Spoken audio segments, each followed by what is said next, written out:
Okay, let's start our new book.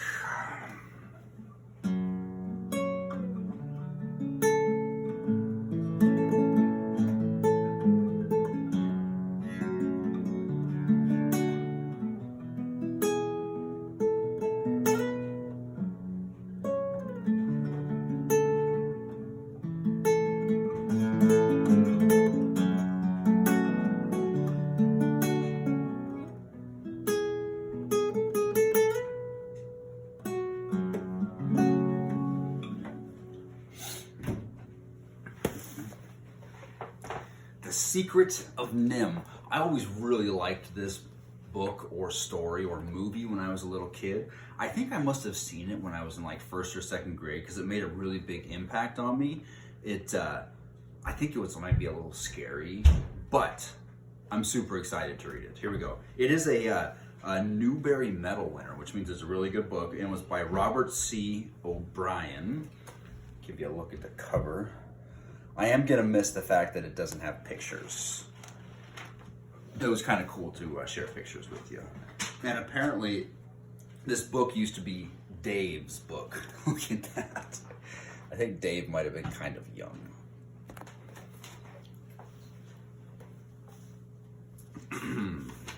The Secret of Nim. The Sickness of Timothy Frisbee. Let me set a timer here. Miss Frisbee, the head of a family of I'll start that again. Miss Frisbee, the head of a family of field mice, lived in an underground house in the vegetable garden of a farmer named Mr. Fritzbuggen. It was a winter house, such as some field mice move to when food becomes scarce, and they're living too hard in the woods and pastures. In the soft earth of a bean, potato, black-eyed pea, and asparagus patch, there is plenty of food left over for mice after the human crop has been gathered. Miss Frisbee and her family were especially lucky in the house itself. It was a slightly damaged cinder block, the hollow kind with 2 oval holes through it. It had somehow been abandoned in the garden during the summer and lay almost completely buried with only a bit of one corner showing above ground, which is how Miss Frisbee had discovered it. It lay on its side in such a way that the solid parts of the block formed a roof and a floor, both waterproof, and the hollows made 2 spacious rooms lined with bits of leaves, grass, cloth, cotton fluff, feathers, and other soft things Miss Frisbee and her children had collected. The house stayed dry, warm, and comfortable all winter. A tunnel to the surface earth of the garden dug so that it was slightly larger than a mouse and slightly smaller than a cat's forepaw provided access, air, and even a fair amount of light to the living room. The bedroom, formed by the second oval, was warm but dark, even at midday. A short tunnel through the earth behind the block connected the 2 rooms. Although she was a widow, her husband had died only the preceding summer. Miss Frisbee was able, through luck and hard work, to keep her family, there were 4 children, happy and well fed. January and February were the hardest months. The sharp, hard cold that began in December lasted until March, and by February the beans and black-eyed peas had been picked over with help from the birds. The asparagus roots were frozen into stone, and the potatoes had been thawed and refrozen so many times that they had acquired a slimy texture and a rancid taste. Still, the Frisbees made the best of what they made the best of what there was, and one way or another they kept from being hungry. Then one day at the very end of February, Miss Frisbee's younger son Timothy fell sick. That day began with a dry, bright, icy morning. Miss Frisbee woke up early, as she always did. She and her family slept close in a bed of down, fluff, and bits of cloth they had gathered, warm as a ball of fur. She stood up carefully so as to not awaken the children and walked quietly through the short tunnel to the living room. Here it was not so warm, but not really cold either. She could see from the light filtering down the entrance tunnel that the sun was up and bright. Yes, Penelope, you can have your phone. Okay.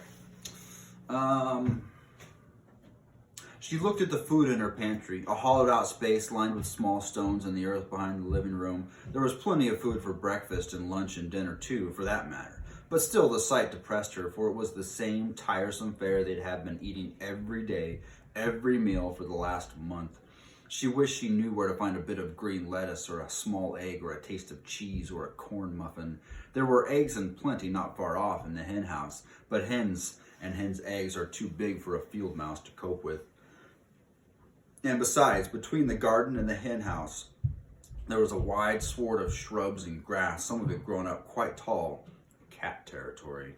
She climbed up the tunnel, emerging whiskers first, and looked around warily. The air was sharp, and there was a white frost thick on the ground, on the dead leaves at the edge of the wood across the garden patch. Miss Frisbee set off over the gently furrowed earth, and when she reached the fence, she turned right, skirting the border of the forest, searching with her bright round eyes for a bit of carrot, a frozen parsnip, and something green. But there was nothing green at that time of year but the needles on pine trees and the leaves on the holly, neither of which a mouse, or any animal for that matter, can eat. And then straight in front of her, she did see something green. She had reached the far corner of the garden, and there, at the edge of the woods where it met the fence, was a stump. In the stump there was a hole, and out of the hole protruded something that looked a little like a leaf, but was not. Miss Frisbee had no trouble at all going through the cat wire fence, but she approached the hole cautiously. If the stump was hollow, as it seemed to be, there was no telling who or what might be living in it. A foot or so from the hole, she stopped, stood still, and watched and listened. She could hear no sound, but from there she could see what the green was. It was, in fact, a yellowish-brownish green, a bit of a corn shuck. But what was a corn shuck doing there? The cornfield was in a different part of the farm altogether, away beyond the pasture. Miss Frisbee hopped closer and then carefully crept up the side of the stump and peered inside. When her eyes got used to the dark, she saw that she had found a treasure, a winter's supply of food carefully stored and then, for some reason, forgotten or abandoned. But stored by who?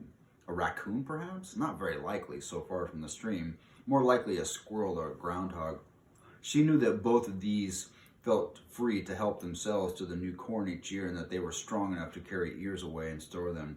But whoever had done it, why had they abandoned the store? And then she remembered. Back in November, there had come from the near edge of the woods the sound that sends all the animals in the forest shivering to their hiding places. The sounds of hunters' guns shooting. The sound that is accompanied for someone by a fiery stabbing pain, and then he never needs his stored food again. Still, Miss Frisbee did not even know what kind of animal it had been, much less his name. She could not shed many tears over him, and food was food. It was not the green lettuce she had longed for, but she and her children were extremely fond of corn, and there were 8 large ears in the stump, a noble supply for a mouse family.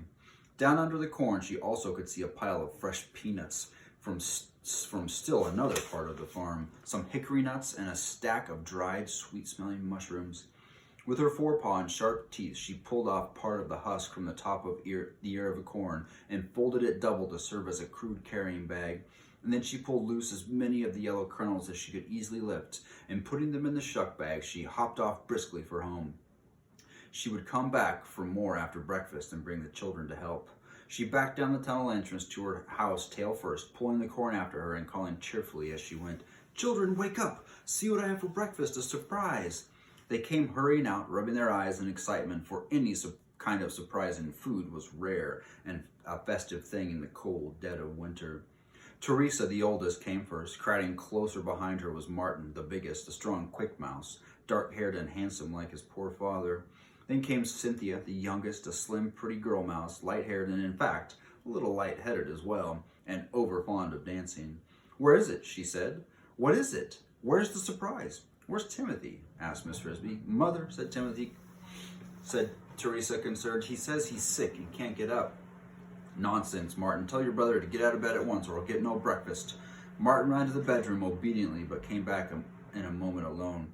"He says he feels too sick. He doesn't want any breakfast, even a surprise. I felt his forehead and it's burning hot." "Oh dear," said Miss Frisbee. "That sounds as if he really is sick." Timothy had on occasion been known to think he was sick when he really was not. Here, you may all have your breakfast, save Timothy's, and I'll go see what's wrong." She opened up the green carrying bag and put the corn on the table and divided it into 5 equal shares. The dining room table was a smooth piece of lath supported on both ends by stones. "Corn," shouted Martin. "Oh, Mother, where did you ever get it?" Eat up, said Miss Frisbee, and a little later I'll show you because there's a lot more where this came from. And she disappeared into the little hallway that led to the bedroom. A lot more, Martin repeated as he sat down with his two sisters. That sounds like enough to last till moving day. I hope so, Cynthia said. When is moving day anyway? 2 weeks, said Martin authoritatively. Maybe 3. Oh, Martin, how did you know? Protested Teresa. What if it stays cold? Anyway, suppose Timothy isn't well enough. At this dreadful thought, so casually raised, they all grew worried and fell silent. And then Cynthia said, Teresa, you shouldn't be so gloomy. Of course he'll be well. He's just got a cold, that's all. She finished eating her corn, and so did the others. In the bedroom, Miss Frisbee felt Timothy's forehead. It was indeed hot and damp with sweat. She took his pulse and dropped his wrist in alarm at what she felt. Do you feel sick to your stomach? No, Mother. I feel all right, only cold. And when I sit up, I get dizzy. I can't get my breath, too. Miss Frisbee peered anxiously at his face and would have looked at his tongue, but in the dark room she could see no more than a dim outline of his head. He was the thinnest of her children and had a dark complexion like his father and brother. He was narrow of face, his eyes were unusually large and bright and shone with the intensity of his thought when he spoke. He was, Miss Frisbee knew, the smartest and most thoughtful of her children, though she would never have admitted this aloud. But he was also the frailest, and when colds or flu or viruses, infections came around, he was the first to catch them and the slowest to recover. He was also, perhaps, as a result, something of a hypochondriac, but there was no doubt he was really sick this time. His head felt as if he had a high fever and his pulse was very fast. Poor Timothy, lie back down and keep covered. She spread over him some bits of cloth they used as blankets. After a while, we'll fix you a pallet in the living room so you can lie out where there's light. I found a fine supply of corn this morning, more than we can eat for the rest of the winter. Would you like some? No, thank you. I'm not hungry, not now. He closed his eyes, and in a few minutes he went to sleep, but it was a restless sleep in which he tossed and moaned continually. In mid-morning, Miss Frisbee, Martin, and Cynthia set off for the stump to carry home some more of the corn, then some peanuts and mushrooms. The hickory nuts they would leave, for they were too hard for a mouse's jaws to crack and too tedious to gnaw through. They left Teresa home to look after Timothy, who they had wrapped up and helped into a temporary sickbed in the living room. When they returned at lunchtime carrying heavy loads of food, they found her near tears from worry. Timothy was much worse. His eyes looked wild and strange from fever. He trembled continuously, and each breath he took sounded like a gasp for life. Teresa said, "Oh, Mother, I'm so glad you're back. He's been having nightmares and shouting about monsters and cats, and when I talk to him, he doesn't hear me at all." Not only was Timothy not hearing with his ears, his eyes, though wide open, were not seeing, or if they were, he was not recognizing what he saw. When his mother tried to talk to him, to hold his hand, and to ask him how he felt, he stared past her as if she did not exist, and then he gave out a long, low moan and seemed to be trying to say something, but the words would not form properly and made no sense at all. The others stared in frightened silence. Finally, Martin asked, "Mother, what is it? What's wrong with him?" "He's terribly ill. His fever is so high that he's become delirious. There is nothing for it. I will have to go and see Mr. Ages. Timothy must have medicine." That is the first chapter. The next chapter is called Mr. Ages. I am excited to read this book. I hope you guys are too.